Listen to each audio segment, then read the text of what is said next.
Bianca, o título da sua tese é Mulheres muçulmanas que vivem no Brasil. Desafios para práticas de saúde culturalmente sensíveis. O que você estudou exatamente no seu doutoramento, Bianca? Bom, primeiro eu quero agradecer a oportunidade de estar aqui falando do meu trabalho sobre mulheres muçulmanas, né? O que eu tentei entender é como essas mulheres conjugam, né, a sua religiosidade num país, né, de cultura teoricamente diferente como o Brasil, né? Para a gente poder mergulhar mais profundamente no seu trabalho, eu queria te perguntar como você se interessou por isso, por que escolheu estudar mulheres de uma cultura tão, apesar de no Brasil, que vive uma cultura tão distante da nossa realidade ocidental. Exato. Eu acho que após 11 de setembro, né, as livrarias ficaram abarrotadas, né, de todo tipo de literatura sobre mulheres muçulmanas.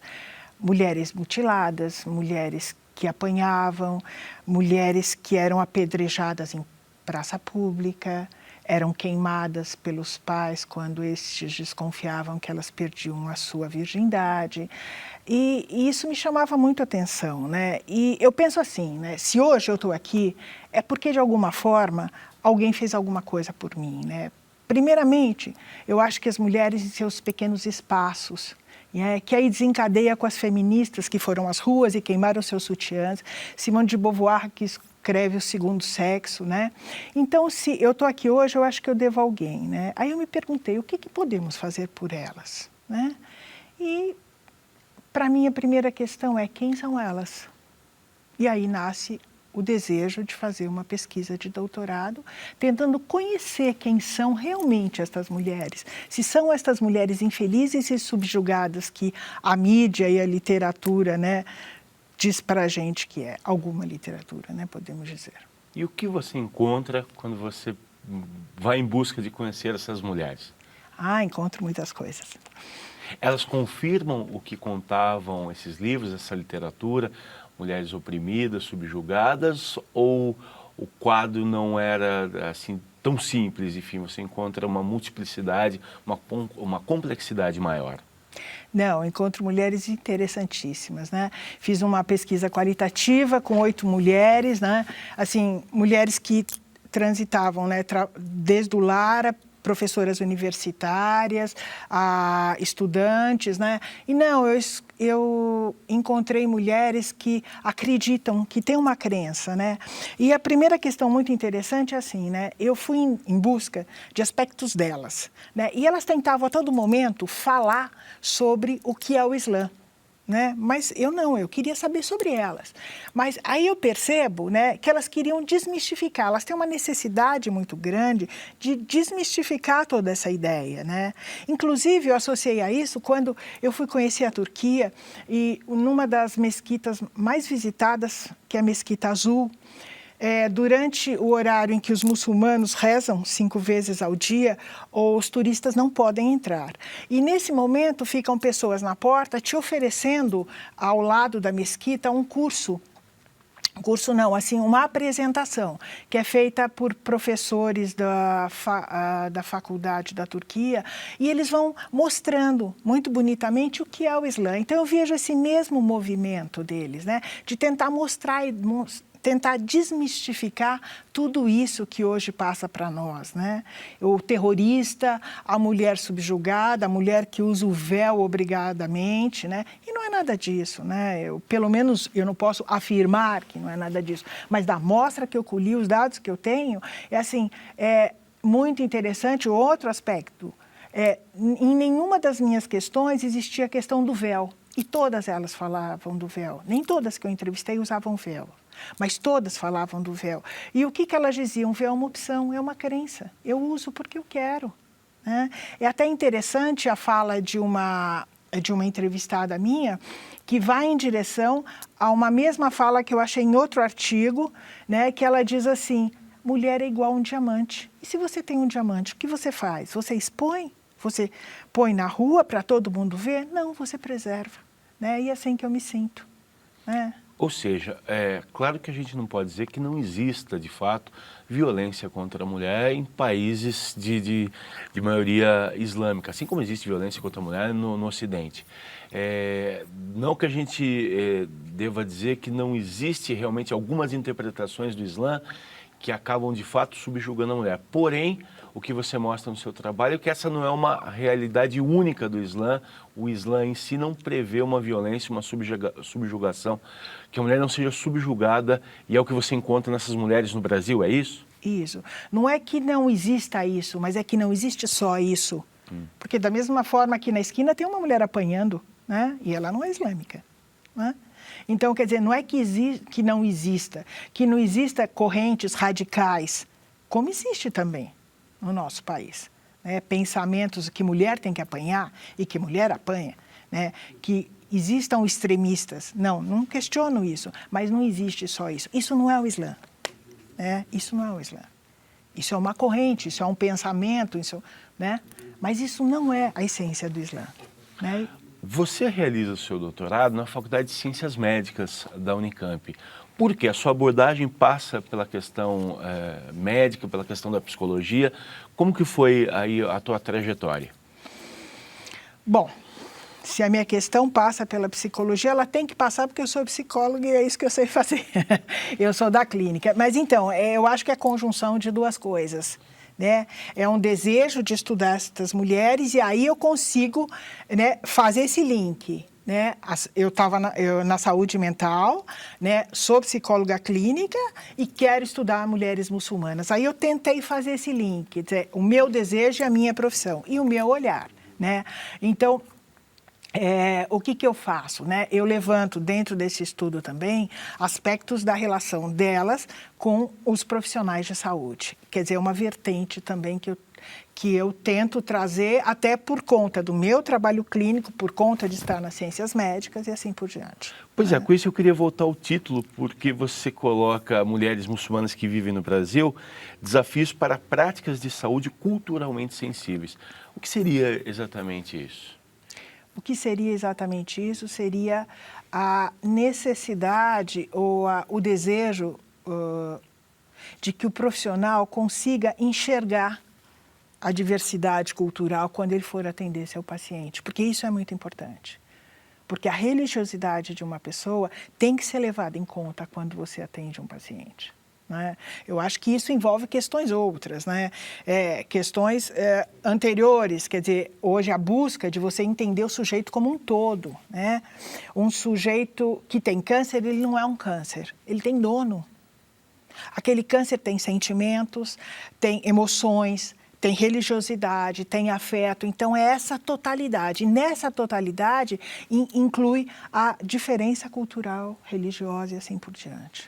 Ou seja, nesse sentido, você não está pensando o aspecto da saúde somente na perspectiva da psicologia, mas num aspecto mais geral, até mesmo no aspecto clínico do tratamento de saúde convencional. Isso deve ser levado em conta e isso se torna, talvez, especialmente algo bastante específico quando tem um encontro com uma religião que é tão diversa da nossa cultura, é isso? Isso.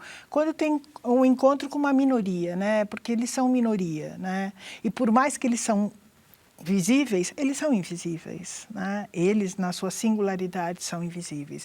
Quer dizer, o encontro e o reconhecimento, né, do diferente, né? Agora, nas entrevistas que você fez, essa era uma questão difícil, enfim, que sobressaía para as mulheres muçulmanas o momento do tratamento, seja qual for, médico, enfim, essa falta de compreensão dos profissionais de saúde para uma realidade dela que é tão diferente? Então, tem dois momentos, né? No primeiro momento, nós fizemos um levantamento bibliográfico de estudos feitos em língua inglesa, qualitativos ou teóricos. E esses estudos traziam aspectos como a dificuldade no trato, né, com os profissionais de saúde, porque a mulher muçulmana, ela não pode, por exemplo, dar a mão no cumprimento com o homem, olhar nos olhos, né? Porque essa questão passa pelo conceito de modéstia, que é muito importante para a muçulmana, né? Esse cobrir-se, esse não olhar nos olhos, esse não dar as mãos, quer dizer, essa não exposição, que vai de encontro a esse conceito que eles chamam conceito de modéstia, né? Então, assim, esses estudos mostravam essa dificuldade, né, nesse trato com os médicos, né? Esse não entendimento, a procura por médicos do sexo feminino. Mas quando na minha pesquisa eu já não encontro isso, né? Eu encontro todas as mulheres, exceto uma que eu já cito, dizem assim, com médico é diferente, né?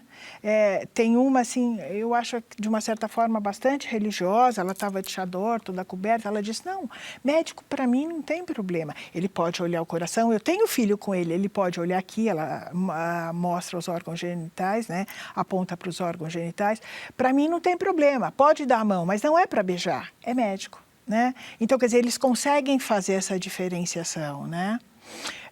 Tem uma outra entrevistada que diz assim, eles quando nos veem de lenço, eles nos respeitam mais, né? Eles pedem se pode levantar uma blusa ou se levantar um pouco o lenço, eles nos tratam com mais respeito, diz ela, né? Ou seja, isso mostra, de novo, que algo que você encontrou na sua pesquisa de bibliografia não automaticamente se confirma quando você vai ouvir as mulheres.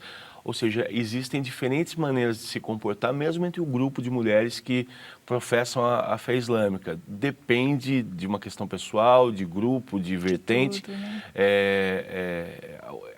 Esse relacionamento com o médico não é algo único que o Islã prevê, é isso? Isso. Eu acho que nada é único, né? E não, realmente não é único, né? Uma única exceção que eu encontrei foi uma das minhas entrevistadas era convertida.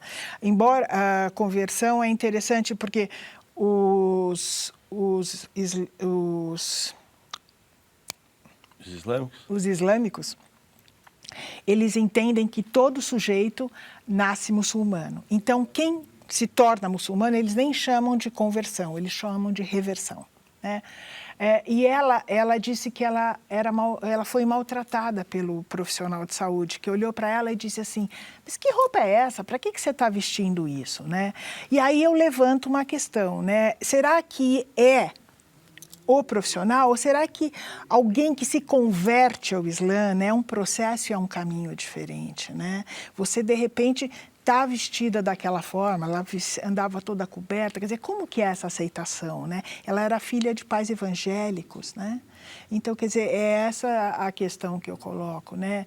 A questão da ser ou não, nascer ou não no seio de uma família islâmica. Isso pode mudar completamente a maneira com que as coisas se dão a partir de um momento, é isso? É uma hipótese.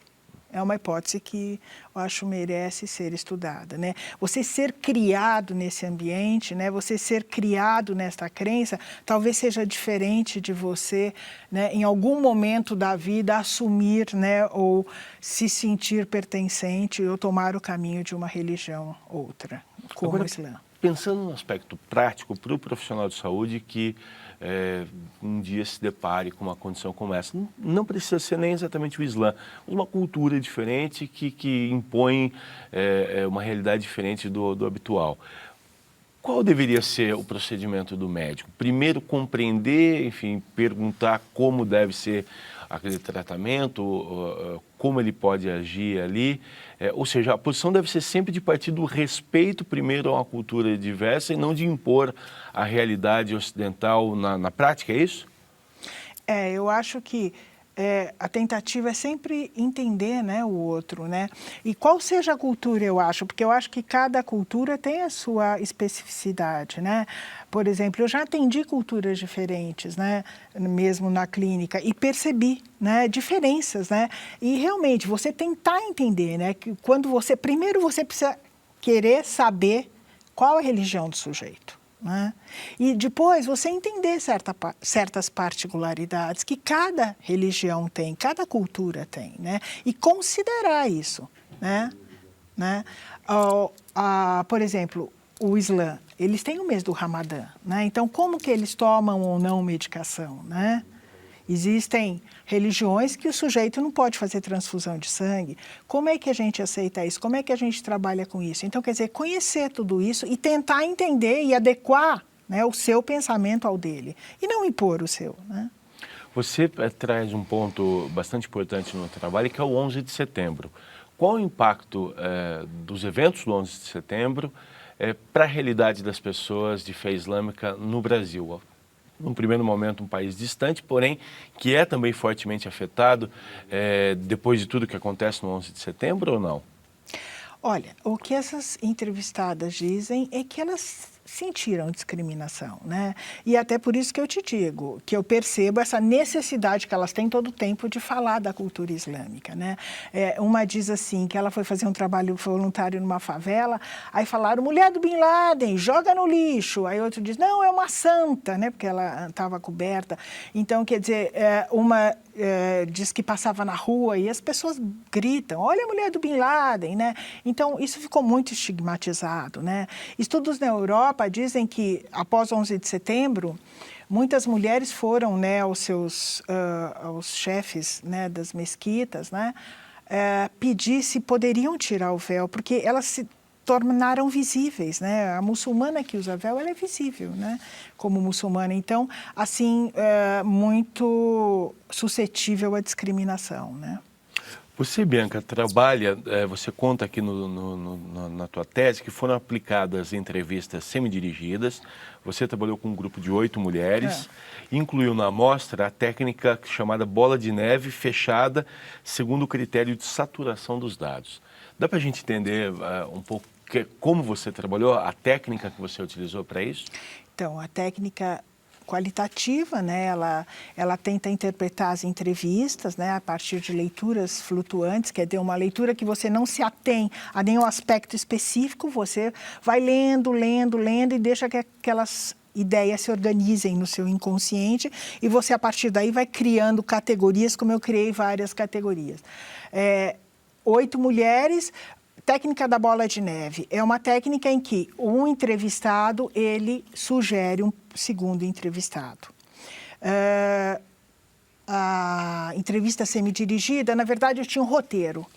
Eu sabia o que eu queria, né? E assim, pela prática clínica, eu prefiro conduzir uma entrevista da mesma forma que você está conduzindo. Então, quer dizer, eu tinha um objetivo, mas eu deixava que o discurso, né, se tomasse o seu rumo, né? Tanto que eu não faço aquele questionário, nome do pai, não, só no final, para não perder esse vínculo, esse encadeamento.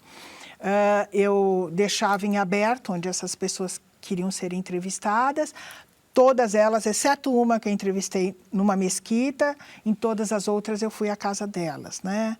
Fui muito bem recebida. Foi muito interessante porque eu consegui visualizar perfeitamente a diferença do espaço público e do privado, né? A diferenciação que existe dessas mulheres no que é público e no que é privado. Por exemplo, a Nina, todos os nomes são fictícios e elas que escolheram seus próprios nomes. A Nina, ela estava de luto, ela usava uma capa preta. Quando eu a encontrei na porta, ela estava chegando junto comigo. Aí, quando ela chegou, ela entrou para dentro de casa, ela tirou a capa, né? Uma mulher extremamente sensual, com um belo decote preto, os cabelões, quer dizer, é completamente diferente. Elas deixam isso muito bem claro, né? Muito bem claro. E o fechamento da amostra é quando você, conforme você vai fazendo as entrevistas, você já vai lendo e relendo. E você começa a perceber que os dados começam a se repetir. Então, a gente fecha a amostra. Na escolha dessa amostragem, enfim, do número de mulheres, você precisa ter algum cuidado de diversificar a linha ou do Islã que elas seguem, um padrão específico? Você tenta ter um grupo plural ou isso, no final das contas, não vai ter uma influência tão grande? Você escolhe um grupo específico de pessoas e dentro disso você analisa. Tem que ter um cuidado na escolha, que cada uma represente de alguma maneira um perfil ou não? Depende do que você está chamando de perfil, né? E assim, a gente tenta ter um grupo heterogêneo, né? Então, não que eu vá em busca, porque como era a bola de neve, um vai indicando o outro, mas na minha ideia eu só fecharia essa amostra, né, quando eu tivesse uma heterogeneidade, né? Por exemplo, eu tenho professoras universitárias, tenho mulheres do lar, tenho estudantes, né? Tenho pessoas casadas, viúvas, pessoas que nasceram no Brasil, pessoas que nasceram... pessoa que nasceu na África, na Palestina, né? Então, talvez essa diversidade, para mim, foi o suficiente, mas não quanto à corrente religiosa, isso não me preocupei. Você busca, a partir das indicações, você vai compondo um grupo e no momento que você atinge essa diversidade desejada, você consegue compor um corpus, eu vou chamar assim, que te permita visualizar a questão de maneira mais ampla, é isso? Sim. E nesses encontros que você promovia, você precisa, numa pesquisa como essa, tentar seguir uma mesma linha para todas as mulheres e buscar as perguntas se repetem para você comparar as respostas ou não? Sim, tem questões que eu tenho que buscá-las, né? Não numa pergunta fechada, mas tenho. Por exemplo, como ela conjuga, como que ela lida, eu já não me lembro agora, como que é a relação dela com o médico, né, com o profissional de saúde, né, como ela criava os filhos, o véu eu não perguntei, todas elas falaram. Então, quer dizer, tinham aspectos que norteavam o meu roteiro de entrevista. E elas poderiam participar com mais alguém, ou a família, ou sempre uma entrevista em que a moça tivesse que estar sozinha? Então, isso geralmente não pode, né, ter alguém que participe. Teve um caso que é uma senhora já de idade, 65 anos, né? Não é muito de idade, que senão eu vou ficar velha aqui. Então, e quando eu cheguei à casa dela, o marido dela me recebeu muito bem. É um senhor influente na comunidade islâmica da cidade de Campinas, né? E ela perguntou, ele pode sentar aqui? Eu falei, e agora? Eu falei assim, não, mas a minha entrevista é com você. Não, é que ele pode me ajudar, né? E assim, eu não vi que ele tentasse falar por ela, não é isso, ele tinha vontade de falar, né? Então, isso muitas vezes você tem que excluir a entrevista, né? Por conta de que tem esse terceiro. Mas nesse caso não, porque ele foi muito complementar e ele queria falar e ela falava e ela dava a opinião dela e depois ele sai da entrevista, né? E mulheres todas que vivem no interior do estado de São Paulo, é isso? Não. São Paulo, Campinas e uma cidade logo depois de Campinas. Ou seja, Americana. A questão de você viver numa cidade como São Paulo, onde há um multiculturalismo maior, também está contemplado nisso. Eu fiquei imaginando se a situação seria para elas mais difícil ou mais específica numa cidade, numa sociedade menor, do que numa grande cidade onde as pessoas acabam se diluindo um pouco na multidão. Então você conseguiu também fazer essa comparação, né? Não sei se eu me preocupei muito com isso, né? Porque a gente entende algumas vezes que esses aspectos independem, né? Esses aspectos psíquicos, vamos dizer, de alguma forma, eles independem um pouco. Mas eu acho que também é um fator relevante que eu não considerei nesse momento. Bianca, eu posso entender na conclusão do seu trabalho, especialmente, entre muitas outras coisas, mas o que surge é a necessidade do Islã ser olhado de uma maneira muito mais ampla, fragmentada do que normalmente nós no Ocidente, no Brasil, fazemos, não entendermos o Islã como algo único, associado ao mundo árabe, por exemplo, com uma vertente somente. Mas, ao se tratar de Islã, seja na saúde, no aspecto cultural, é preciso olhar para o Islã em toda a sua complexidade, em toda a sua variedade, é isso? Você falou o Islã associado ao mundo árabe. Ele já nem é mais associado ao mundo árabe, né? Porque ele está disperso por todo o mundo, né? Ele já nem pertence, né? E não só o Islã, né? Eu acho que quando nós fomos fazer a conclusão desse estudo, nós percebemos que nós levantamos aspectos que não são só do Islã, né? São de todas as minorias, né? E elas têm que ser percebidas realmente na sua individualidade, né? E que não é só isso, né? E que esse Islã, não é esse Islã, né, que a mídia prega, né? Esse Islã terrorista, homem-bomba, mulher subjugada, tem tudo isso, mas tem outras coisas, né? Tem outras coisas. Parece que o Ocidente ficou com o que é bom, né? E o Oriente ficou com o que é ruim, né? É uma cisão, né? Eu acho que... E não é isso. Né? Não é nada disso, né? É muito mais que isso, né? Então, entendê-lo na sua individualidade, sem todos esses estereótipos, né? Entender essa mulher nos seus desejos, né? Bianca, queria te agradecer pela gentileza da entrevista, te parabenizar pelo trabalho também. Muito obrigado. Eu também queria te agradecer pela oportunidade de estar aqui, de falar desse trabalho que eu gosto muito. Muito obrigada.